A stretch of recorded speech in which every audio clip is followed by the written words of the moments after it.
আজকে হচ্ছে আমি ফুলকপি ভাজা করব। একটা ফ্রেশ ফুলকপি লাগবে আমার। এই ডান্ডাটা ফেলে হচ্ছে আমি এটা কেটে নিব। আর ফুলকপিটা একদম ফ্রেশ হতে হবে। আমার এগুলো একটু দাগ বাজছিল, কিন্তু ফ্রেশ আছে আমার ফুলকপি। ছোট ছোট কিউব করে কেটে নিছি আমি।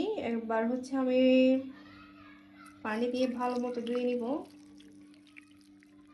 আমি হচ্ছে ফুলকপিগুলো একটু সিদ্ধ করতে দিয়ে দিছি। 1 কাপ পরিমাণ হচ্ছে আমি আটা নিছি। আপনারা চাইলে ময়দাও ইউজ করতে পারেন, আটা ছিল আমার কাছে সেজন্য আটাই দিছি আমি।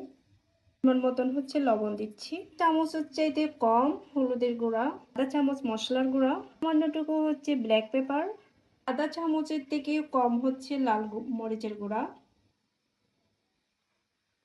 পানি দিয়ে হচ্ছে ভালো করে মিক্স করে ফেলতে হবে। ভালো করে হচ্ছে মিক্স করে ফেলতে হবে।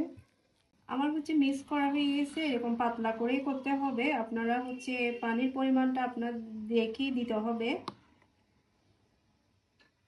আমার হচ্ছে ফুলকপি সিদ্ধ হয়ে গেছে, এখন হচ্ছে আমি ভেজে নিব। আমার তেল গরম হয়ে গেছে।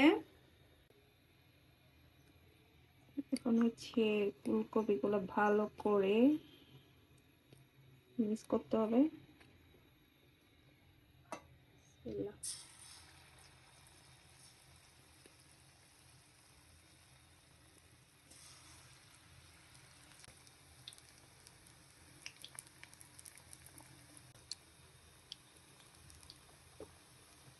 এক পাশ ভালো করে হয়ে গেলে হচ্ছে অপর পিঠ উল্টা দিতে হবে। আমি হচ্ছে এগুলা সরিষার তেল দিয়ে করতেছি, ভাজা করতেছি। আর এটা বাদামি কালার হয়ে গেলে হচ্ছে আমি নামাই ফেলবো। বাদামি কালার হয়ে গেছে, এখন হচ্ছে আমি নিয়ে নিচ্ছি।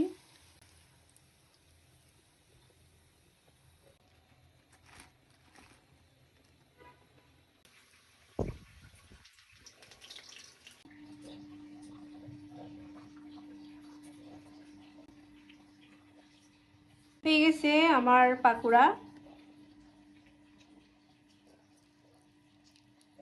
দেখছেন ভিতরে মচমচা এন্ড সফট টাইপের, ভিতরে হচ্ছে সফট, উপরে হচ্ছে মচমচে। এটা হচ্ছে ছোট বড় সবাই পছন্দ করবে।